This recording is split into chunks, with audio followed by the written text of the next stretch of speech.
To this tutorial. Previous class में हमने fertilisation पढ़ा था।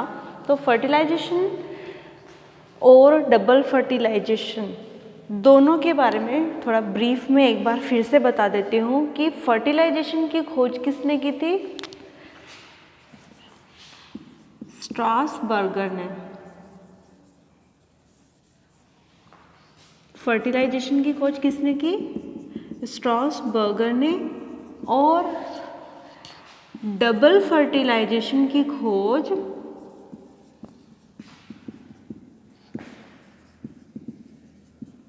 किसने की? एस.सी. नवाश्चिन ने।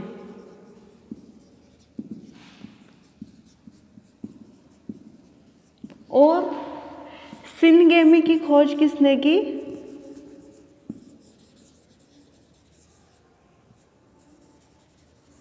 वो भी स्ट्रासबर्गर ने की थी। ठीक है, तो फर्टिलाइजेशन क्या होता है ये बताने की ज़रूरत नहीं कि मेल गैमेट और फीमेल गैमेट का फ्यूज़न फर्टिलाइजेशन कहलाता है। फिर देखना आपके शॉर्ट क्वेश्चन आता है कि डबल फर्टिलाइजेशन और ट्रिपल फ्यूजन क्या है, या ऐसे भी आ सकता है कि ओनली डबल फर्टिलाइजेशन पूछ ले, ऐसे भी हो सकता है कि ओनली ट्रिपल फ्यूजन पूछ ले। तो मैंने आपको बताया था कि जब एग सेल जो कि होती है हैप्लॉइड, वो मेल गैमेट जो भी होता है हैप्लॉइड के साथ फ्यूज होती है या फ्यूजन करती है, तो जाइगोट का फॉर्मेशन होता है जो होता है डिप्लॉइड। ठीक है, तो ये क्या हुआ? True fertilisation.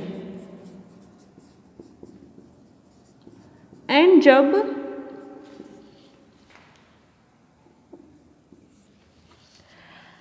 पोलर न्यूक्लियाई जो कितने थे? दो। तो यहाँ पे दो पोलर न्यूक्लियाई की बात करेंगे, तो पोलर न्यूक्लियाई और पोलर न्यूक्लियाई ये दोनों क्या कहलाएंगे? सेकेंडरी न्यूक्लियस या द्वितीयक केंद्रक।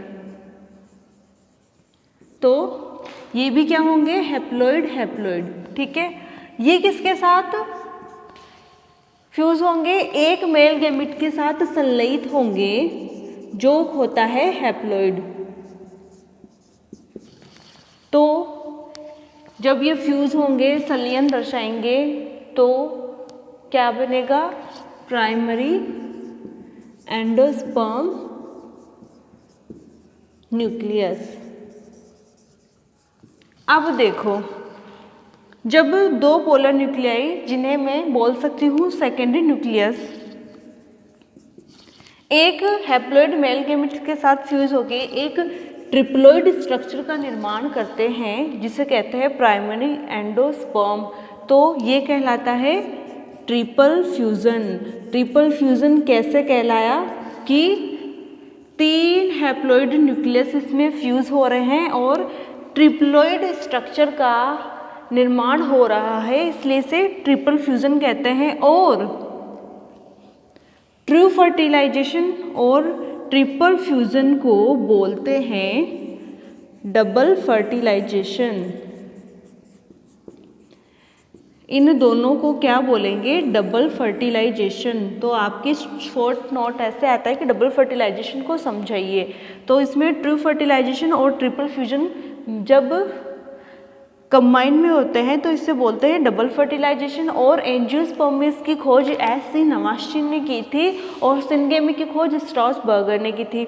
अब इसकी इम्पोर्टेंस क्या होती है कि यह भ्रूण को पोषण प्रदान करने का कार्य करता है। और सबसे बड़ी विशेषता क्या हुई कि इसमें मतलब कि मदर और फादर दोनों के, या मैं यूँ बोलूँ कि दोनों पेरेंट के इसमें फीचर्स पाए जाते हैं या गुण या प्रॉपर्टीज पाई जाती है। किसमें? एंडोस्पर्म में। ट्रिपल फ्यूजन से जो एंडोस्पर्म बनेगा उसमें मदर और फादर मीन्स दोनों पेरेंट के फीचर्स पाए जाते हैं या प्रॉपर्टीज पाई जाती है। तो वो अत्यधिक गुणवत्ता युक्त एंडोस्पर्म होगा और एम्ब्रियो के डेवलपमेंट में हेल्पफुल होगा। तो और इससे बनने वाली संतति भी गुणवत्ता युक्त होगी। अब देखो, ये जो जाइगोट था, ये आगे क्या बनेगा? एम्ब्रियो। मीन्स जाइगोट में डिविजन्स होंगे तो क्या बनेगा? एंडोस्पर्म। और ये जो प्राइमरी एंडोस्पर्म न्यूक्लियस है, ये क्या बनाएगा? एंडोस्पर्म। तो आज मैं जो यूनिट शुरू कर रही हूँ वो इस ट्रिप्लॉइड एंडोस्पर्म से शुरू कर रही हूँ। मीन्स आपके 4th यूनिट में टॉपिक है एंडोस्पर्म, जिसे कहते हैं भ्रूणपोष। मीन्स ये भ्रूण को पोषण प्रदान करने का कार्य करता है। ठीक है, तो ट्रिपल फ्यूजन से जो स्ट्रक्चर बनती है उसे एंडोस्पर्म कहते हैं। और आपकी 4th यूनिट कहाँ से शुरू हो रही है? एंडोस्पर्म से। तो फर्स्ट क्या होगा इसमें कि एंजियोस्पर्म में ट्रिपल फ्यूजन के फलस्वरूप बनने वाली ट्रिप्लॉइड या त्रिगुणित अवस्था को एंडोस्पर्म कहते हैं। तो मोस्ट इम्पोर्टेंट पॉइंट क्या हुआ, इस पर शॉर्ट क्वेश्चन भी आता है कि भ्रूणपोष का नेचर या एंडोस्पर्म का नेचर कैसा होता है? तो ट्रिप्लॉइड। ठीक है, तो एंजियोस्पर्म में ट्रिप्लॉइड नेचर का या त्रिगुणित प्रकृति का एंडोस्पर्म पाया जाता है और यह भ्रूण को पोषण प्रदान करने का कार्य करता है। इसका निर्माण कैसे होता है कि एक मेल गैमिट और सेकेंडरी न्यूक्लियस के फ्यूजन से, तो मेल गैमिट हैप्लॉइड और सेकेंडरी न्यूक्लियस डिप्लॉइड के फ्यूजन से एक ट्रिप्लॉइड स्ट्रक्चर का निर्माण होता है, जिसे कहते हैं प्राइमरी एंडोस्पर्म न्यूक्लियस।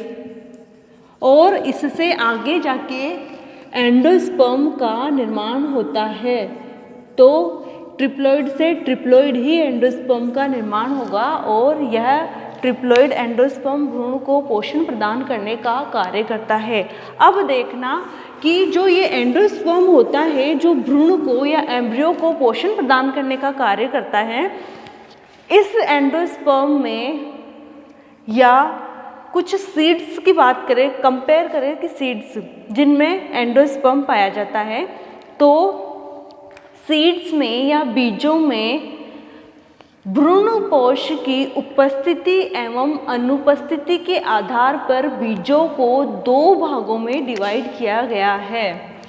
तो इस एंडोस्पर्म की उपस्थिति एवं अनुपस्थिति के आधार पर सीड्स को या बीजों को 2 भागों में डिवाइड किया गया है। कौन कौन से? नॉन एंडोस्पर्मिक सीड्स और दूसरा है एंडोस्पर्मिक सीड्स। इसे बोलते हैं अभ्रूणपोषी बीज और इन्हें बोलते हैं भ्रूणपोषी बीज।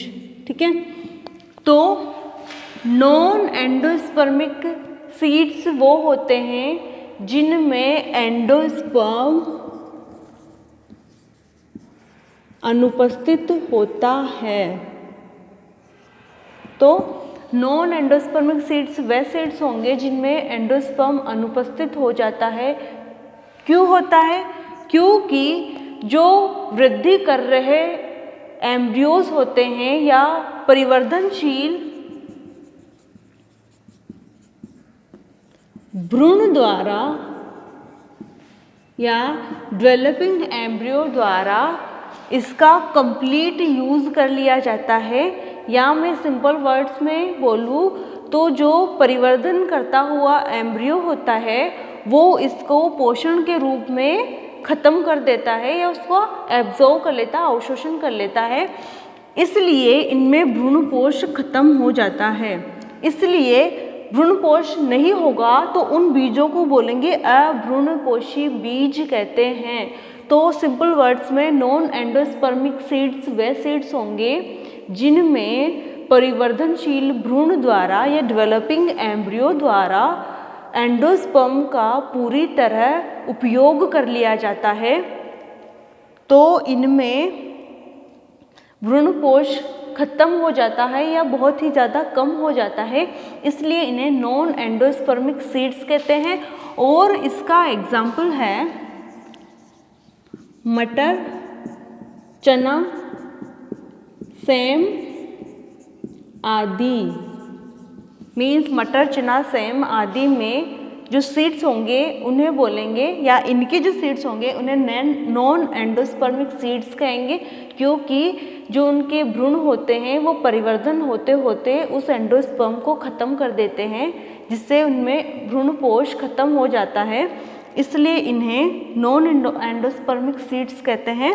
और अब ये आ रहा होगा क्वेश्चन आपके दिमाग में कि जब इनमें भ्रूणपोष खत्म हो जाएगा तो ये जर्मिनेशन कैसे शो करेंगे, तो इनके जो बीज पत्र होते हैं इन बीज पत्रों में भोजन का संचय होता है, ठीक है, जिसके कारण ये जर्मिनेशन शो करते हैं। तो क्या होगा इनमें कि इनमें भ्रूणपोष तो खत्म हो जाएगा, मीन्स परिवर्तनशील भ्रूण उसको खत्म कर देगा अपने विकास की अवस्थाओं के दौरान, लेकिन इनके जो बीज पत्र होते हैं उनमें संचित भोजन पाया जाता है, जिसकी सहायता से ये अंकुरण दर्शाते हैं या इनमें अंकुरण की प्रक्रिया होती है। फिर आज आते हैं आपके एंडोस्पर्मिक सीड्स या भ्रूणपोषी बीज। ये वो बीज होते हैं जिनमें एंडोस्पर्म का यूज कंप्लीटली नहीं किया जाता, या मैं यूँ बोलूँ कि थोड़ी सी मात्रा में उनमें एंडोस्पर्म या भ्रूणपोष रह जाता है। एंडोस्पर्मिक सीड्स या भ्रूणपोषी बीज वे बीज होते हैं जिनमें भ्रूण विकास की प्रावस्थाओं के दौरान उस एंडोस्पर्म का पूरी तरह उपयोग नहीं करते हैं और थोड़ी मात्रा में उस बीज में वह एंडोस्पर्म या भ्रूणपोष शेष रह जाता है, इसलिए इन्हें भ्रूणपोषी बीज कहते हैं। और इसके एग्जाम्पल हैं चावल, मक्का आदि। चावल, मक्का आदि में जो एंडोस्पर्म होता है वो थोड़ी मात्रा में पाया जाता है, मीन्स चावल और मक्का के जो भ्रूण या एम्ब्रियोज होते हैं वो उस एंडोस्पर्म का पूरी तरह यूज़ नहीं लेते और डेवलप हो जाते हैं, इसलिए उनमें एंडोस्पर्म शेष रह जाता है, इसलिए उन्हीं बीजों को भ्रूणपोषी या एंडोस्पर्मिक सीड्स कहते हैं। अब देखना आपके नेक्स्ट, एंडोस्पर्म जनरली एंडोस्पर्म की उपस्थिति एवं अनुपस्थिति के आधार पर इन्हें दो भागों में डिवाइड कर दिया था, नॉन एंडोस्पर्मिक और एंडोस्पर्मिक, और इस तरह ये होते हैं। अब देखो आपके नेक्स्ट, जो आपके ओइनोथीरा और पेपरोमिया के जो एम्ब्रियो सैक होते हैं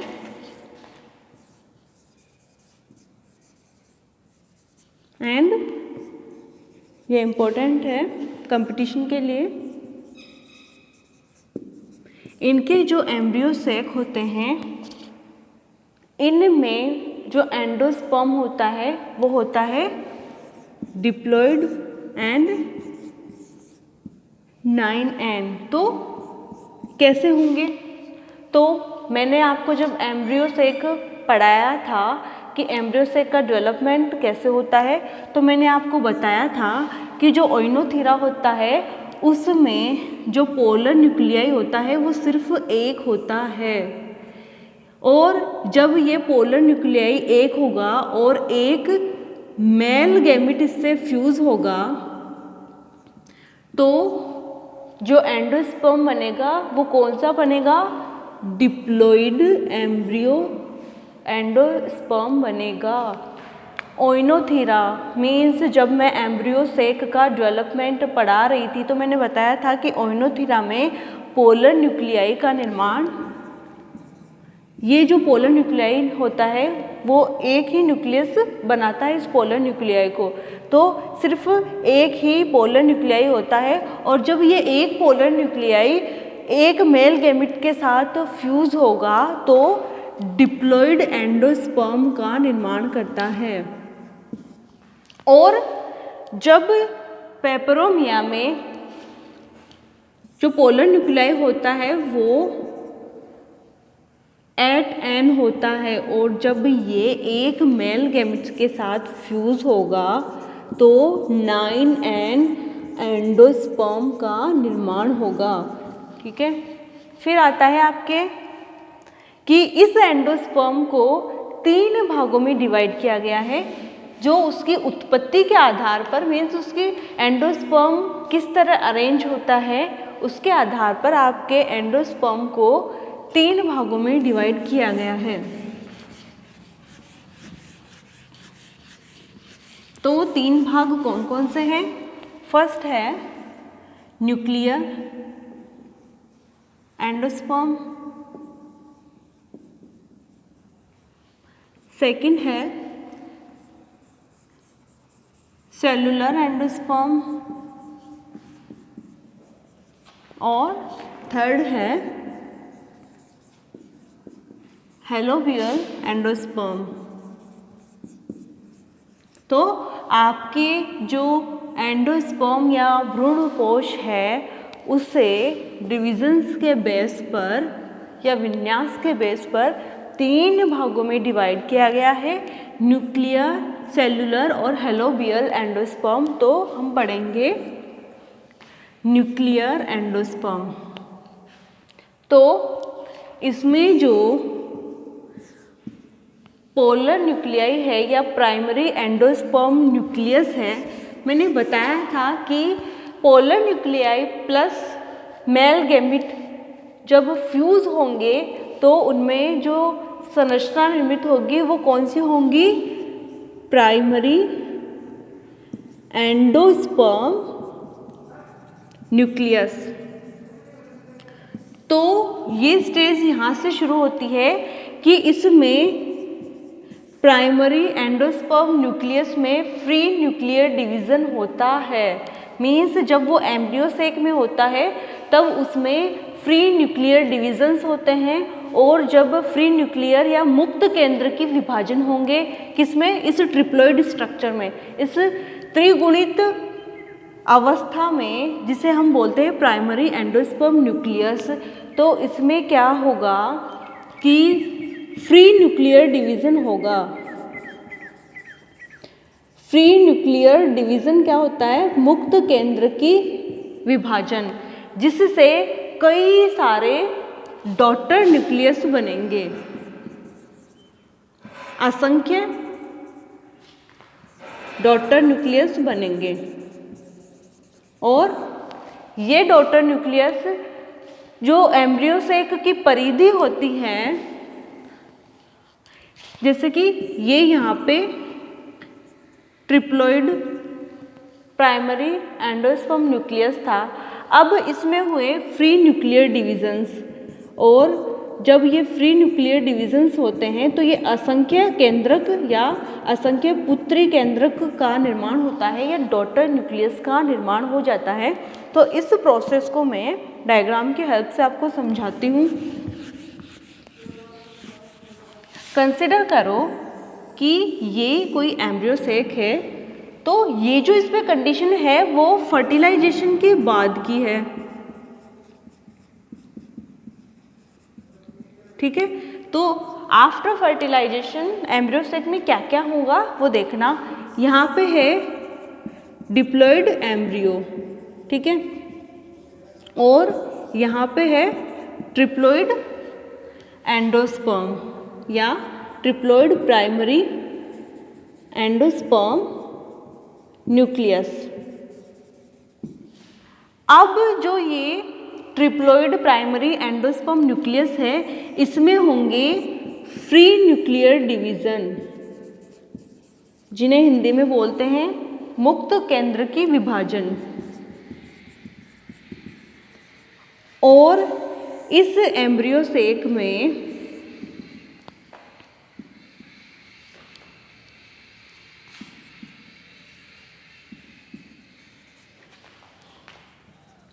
कई सारे पुत्री केंद्रक या डॉटर न्यूक्लियस बन जाते हैं। लेकिन थोड़े टाइम बाद में क्या होता है कि ये जो डॉटर न्यूक्लियस है, इनके मध्य में, या मैं यूँ बोलूँ कि परिधि के मध्य में या एम्ब्रियो सेक के मध्य में रिक्तिका का निर्माण होने लगता है। रिक्तिका मीन्स वैक्यूल।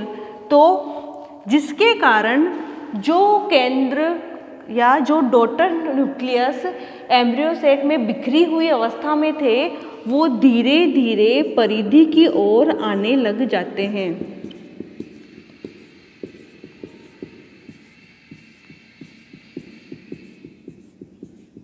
तो देखो,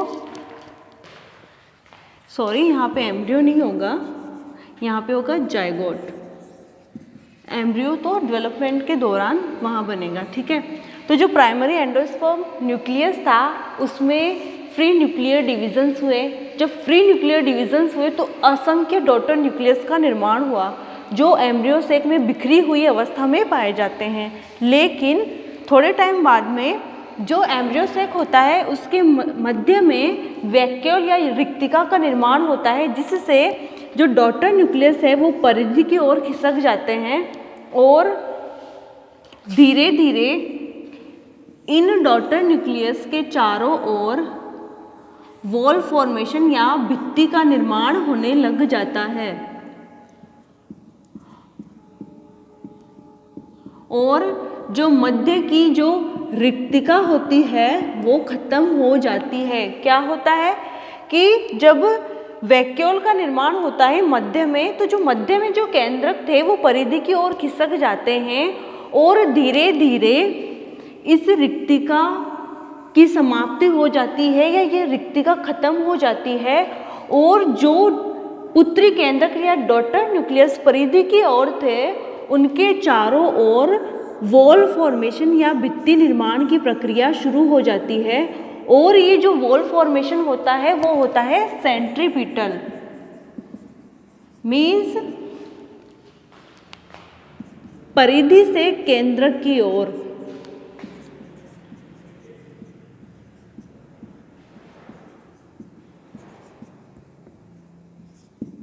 तो ये जो वॉल फॉर्मेशन होगा वो परिधि से केंद्रक की तरफ होगा।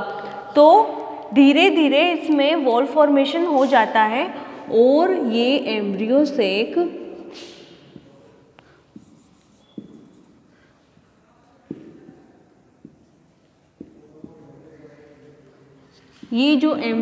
होता है वो न्यूक्लियर से सेल्यूलर हो जाता है।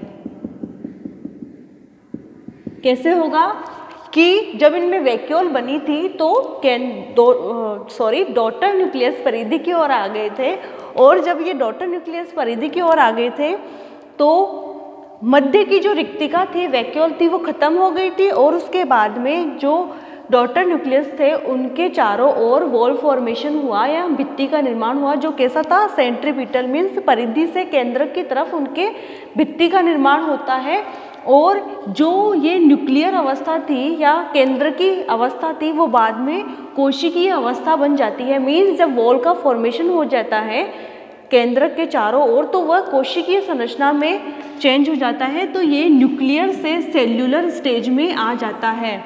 तो इसके कुछ एग्जाम्पल है, जैसे कि कोकोनट, कोकस न्यूसीफेरा। तो इसमें क्या होता है, इसमें जो लिक्विड पाया जाता है वो होता है न्यूक्लियर एंडोस्पर्म का उदाहरण, तो इसका बेस्ट एग्जाम्पल कौन सा है? कोकस न्यूसिफेरा या कोकोनट। जो नारियल होता है उसमें लिक्विड एंडोस्पर्म पाया जाता है, और इस लिक्विड एंडोस्पर्म में जब कुछ न्यूक्लियस तो परिधि का निर्माण कर लेते हैं या परिधि के चारों ओर भित्तियों का निर्माण करके कोशिकीय अवस्था में आ जाते हैं, और कुछ न्यूक्लियस मुक्त केंद्र की अवस्था में पाए जाते हैं। ठीक है, तो बेस्ट एग्जाम्पल क्या हुआ? नारियल। नारियल में धीरे धीरे जब ये डॉटर न्यूक्लियस होते हैं वो परिधि पे अरेंज हो जाते हैं और वॉल फॉर्मेशन कर लेते हैं और कुछ मुक्त केंद्र की अवस्था में आ जाते हैं। जो केंद्रक कोशिकीय हो जाते हैं या अपने चारों ओर वॉल का फॉर्मेशन कर लेते हैं वो नारियल की गिरी बना देते हैं। तो नारियल की गिरी का फॉर्मेशन कैसे हुआ? इन केंद्रकों के बाहर वॉल फॉर्मेशन होने से। अब जो नेक्स्ट एग्जाम्पल बताऊंगी वो मैं आपको नेक्स्ट क्लास में बताऊंगी। आज के लिए इतना ही। Thank you.